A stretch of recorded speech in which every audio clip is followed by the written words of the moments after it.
Arunachal Shiva night ఒక 12ంటికి అయితే అరుణాచలం అయితే రీచ్ అయ్యామన్నమాట. సో ఆ బైక్ లేని ఇబ్బంది అయితే బాగా తెలుస్తూ ఉంది. సో మనం చేసే ఫుడ్ అంతా కూడా ఒక 90% దాని మీదే షిఫ్ట్ చేస్తాము. అంటే వెనకాల ఒక 15 కేజెస్ పట్టుకొని ఉంటే ఆ బైక్లోనే తీసుకొచ్చేస్తాం అనమాట. సో చాలా మందికి తెలిసి ఉంటుంది. సో ఎవరైతే అన్నదానాలు చేస్తుంటారో మన దగ్గర, మనం దాంట్లోంచి తీసుకురావడం చాలా మంది చూస్తుంటారు.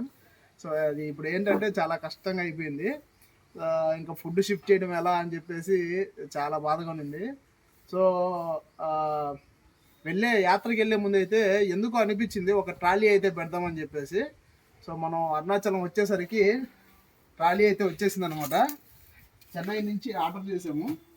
సో ట్రాలీ అయితే వచ్చేసింది. ఇంకా ఫుడ్ అయితే దీని మీద నుంచి మనం షిఫ్ట్ చేసుకోవచ్చు, ఇబ్బంది లేదు. కాకపోతే రూమ్ దగ్గర నుంచి ఇక్కడికి దాదాపు ఒక 2.5 కిలోమీటర్ ఉంటుంది. రోజు అప్ అండ్ డౌన్, అలాగే కూరగాయలకి వాటికి వీటికి కూడా కొంచెం ఇబ్బందిగా అనిపిస్తుంది అనమాట. చూద్దాము స్వామి ఎన్ని రోజులు ఈ పరీక్షలు మనకి పెడతారన్నది తెలీదు. అలాగే ఈ ఇన్సూరెన్స్ ప్రాసెస్ ఇవన్నీ కంప్లీట్ కావడానికి, బైక్ దొరకడానికి అదంతా దయవేచ్చి మనం ఏం చేయలేము. మీకు తెలిసి ఎవరికన్నా కూడా సెకండ్ హ్యాండ్ వెహికల్స్ ఏదైనా ఉంటే కొంచెం నాకు ప్రిఫర్ చేయండి. నేను తీసుకోవడానికి ట్రై చేస్తాను. ఈ 3 months చాలా ఇబ్బందిగా ఉంటుందన్నమాట. సో కొత్త బండి తీసుకునే అంత అఫోర్డింగ్ లేదు.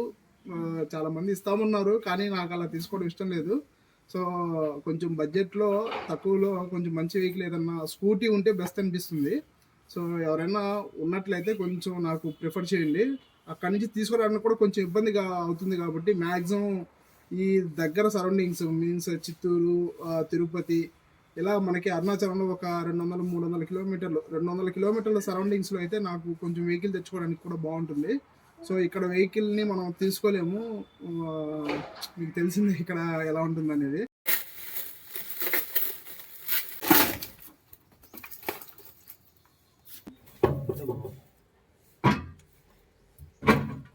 దాదాపుగా దీని కెపాసిటీ 700 కేజీల వరకు మోయగలుగుతుంది. సో ఫుడ్ షిఫ్టింగ్ చేయడానికి అయితే ఇబ్బంది లేదు.